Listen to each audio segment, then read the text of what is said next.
മൈദ കൊണ്ടുണ്ടാക്കുന്ന ഭക്ഷണമാണ് പൊറോട്ട. യാതൊരു ഫൈബറുമില്ലാത്ത ഭക്ഷണ പദാർത്ഥമാണ് മൈദ.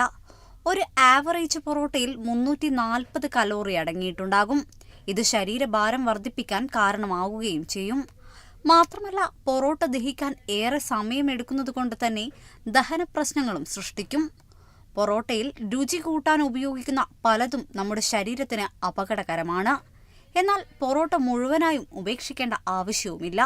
പൊറോട്ട കഴിച്ച് നല്ലതുപോലെ വ്യായാമം ചെയ്തു കഴിഞ്ഞാൽ കുഴപ്പമില്ല.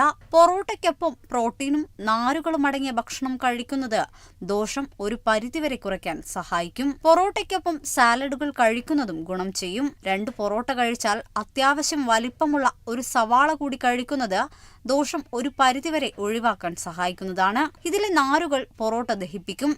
അതേസമയം ദിവസേന പൊറോട്ട കഴിക്കുന്ന ശീലം മാറ്റി വളരെ പരിമിതപ്പെടുത്തുന്നതാണ് ഫലപ്രദം.